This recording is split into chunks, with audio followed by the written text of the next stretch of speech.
Elon Musk दुनिया के सबसे अमीर इंसान सिर्फ 80 रुपए से दिन का गुजारा करते हैं। बिल गेट्स आखिर एलॉन को बर्बाद क्यों करना चाहते हैं? एलॉन की न्यू गर्लफ्रेंड के बारे में जानेंगे तो हैरान हो जाएंगे। अल्बर्ट आइंस्टाइन की आखिरी 24 घंटे में क्या हुआ था, यह आवाज जो हर किसी को अलग सुनाई देती है, और इंडिया की हर एक स्टेट के चीफ मिनिस्टर की सैलरी कितनी है, जानेंगे आज। दुनिया के सबसे अमीर इंसान एलॉन मस्क अपने कॉलेज डेज के दौरान हर दिन सिर्फ $1 ही खर्च किया करते थे। वो देखना चाहते थे कि क्या वो सिर्फ $1 में अपनी बेसिक जरूरतें पूरी कर सकते हैं या नहीं। लेकिन वो अपने इस एक्सपेरिमेंट में सफल भी हुए, जो ये साबित करने के लिए काफी है कि रिच बनने के लिए सिर्फ बैंक बैलेंस नहीं बल्कि एक रिच माइंडसेट भी इंसान को रिच बनाता है। शायद इसी माइंडसेट की बदौलत आज वो स्पेस एक्स, टेस्ला और पेपल जैसी सक्सेसफुल कंपनीज को इस मुकाम तक ले पाए हैं। लेकिन आज से 2-3 महीने पहले एलॉन मस्क के द्वारा ये दावा किया गया कि बिल गेट्स के पास उनके टेस्ला कंपनी के खिलाफ $2 बिलियन की शॉर्ट पोजीशन है, यानी कि बिल गेट्स टेस्ला शेयर्स की शॉर्टिंग कर रहे हैं। मतलब टेस्ला स्टॉक जितना नीचे गिरेगा बिल गेट्स को उतना ही फायदा होगा, यानी एलॉन की बर्बादी से बिल गेट्स को फायदा मिलेगा। शॉर्टिंग एक ऐसी प्रक्रिया है जिसमें अगर आपको लगता है कि किसी कंपनी के शेयर्स की कीमत में गिरावट आ रही है तो आप स्टॉक को शॉर्ट कर सकते हैं। हालांकि इस दावे में कितना दम है ये तो आने वाला वक्त ही बताएगा, पर बिल गेट्स ने अभी तक इस दावे को खारिज नहीं किया, जिसके चलते कई लोग एलॉन मस्क के दावे को सच मान रहे हैं। एलॉन अक्सर अपनी अफेयर्स को लेकर चर्चा में रहते हैं और पिछले ही दिनों उनके अफेयर्स को लेकर वॉल स्ट्रीट जर्नल में छपी एक खबर ने दुनिया भर में चर्चा का बाजार एक बार फिर से गर्म कर दिया। दरअसल WSJ की इस खबर में दावा किया गया था कि एलॉन मस्क का मौजूदा समय में अपने दोस्त और गूगल के को-फाउंडर सर्गेई ब्रिन की पत्नी के साथ अफेयर चल रहा है, और यही सर्गेई और उनकी पत्नी शानाहान के डाइवोर्स का कारण है। खैर, इससे पहले कि ये खबर और भी ज्यादा वायरल होती, एलॉन मस्क ने खुद WSJ के इस दावे को फर्जी करार दिया, क्योंकि उन्होंने ट्विटर पर सर्गेई ब्रिन के साथ पिछली रात को पार्टी करते हुए एक तस्वीर शेयर कर दी, जिसके बाद लोगों ने फर्जी खबर छापने वाले WSJ के जमकर मजे लिए। लेकिन शायद ये आपको मालूम हो कि गूगल के फाउंडर्स में से एक रहे लेरी पेज अपना सारा पैसा एलॉन मस्क को देना चाहते हैं, और ऐसा मैं नहीं, उन्होंने खुद एक इंटरव्यू में इस बारे में बताया। दोस्तों, लेरी पेज के मुताबिक अपना पैसा किसी चैरिटी में देने से अच्छा है कि वो उसे एलॉन मस्क की टेस्ला और स्पेस एक्स जैसी कंपनीज और मंगल ग्रह पर इंसानों को बसाने के उनके सपने के लिए दे दे, क्योंकि एलॉन मस्क अपने इन आइडिया से ह्यूमैनिटी के लिए अच्छा कर रहे हैं। अभी आपको ब्लैक फ्राइडे सुनाई देगा या फिर मोर एक्साइटिंग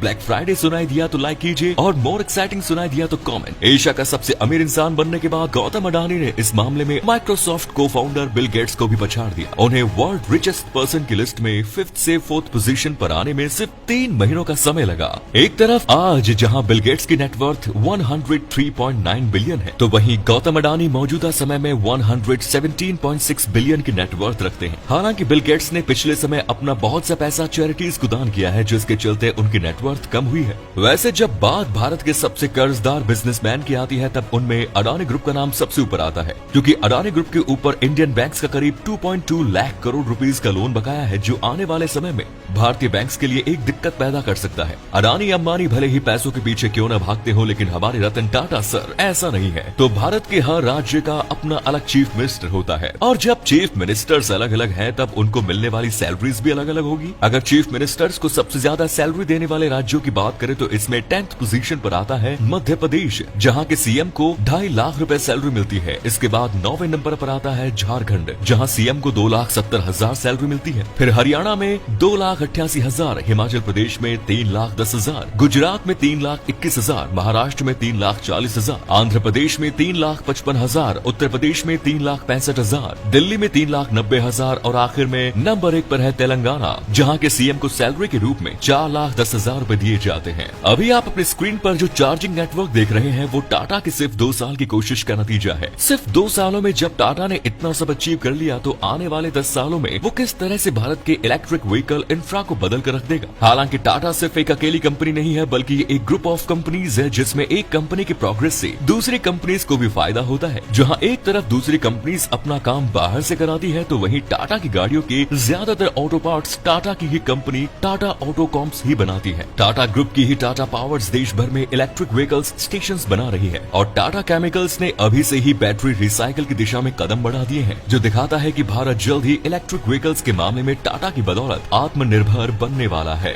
17 अप्रैल 1955 के दिन जब अल्बर्ट आइंस्टाइन की तबीयत अचानक खराब हुई तब उन्होंने जल्द से जल्द प्रिंसटन हॉस्पिटल में भर्ती कराया गया, जहां डॉक्टर्स ने उन्हें बताया कि सर आपको एब्डोमिनल आर्टरी में बस्ट हुआ है, जिसके लिए आपकी सर्जरी करना बेहद जरूरी है, वरना ये काफी घातक होगा। वेल इसी तरह की एक सर्जरी से अल्बर्ट साल 1948 में भी गुजर चुके थे, पर इस बार उन्होंने डॉक्टर्स को सर्जरी करने से इनकार कर दिया क्योंकि वो समझ चुके थे कि उनका आखिरी समय आ चुका है, जिसे आर्टिफिशियल तरीकों से रोकना सही नहीं रहेगा। इतना सुनने के बाद डॉक्टर्स समेत पूरी दुनिया शॉक में आ गई क्योंकि किसी भी वक्त अल्बर्ट आइंस्टाइन जैसा महान साइंटिस्ट उन्हें छोड़कर जाने वाला था और अगली सुबह ही उनकी मौत भी हो गई। अपनी मौत से पहले अल्बर्ट आइंस्टाइन ने अपने चाहने वालों के सामने कुछ इच्छाएं रखी कि उनके घर और वर्क प्लेस को एक मेमोरियल में तब्दील कर दिया जाए और उनकी बॉडी शान से दफन की जाए। हालांकि उनका पूरा शरीर दफन नहीं हो पाया क्योंकि एक लैब टेक्नीशियन ने उनका दिमाग चुरा लिया और उसके टुकड़े टुकड़े कर दिए, वो भी सिर्फ ये जानने के लिए कि आखिर उनके दिमाग में क्या था। तलाश जान जो सिर्फ भारत पाकिस्तान ही नहीं बल्कि दुबई तक में फेमस हो चुकी है,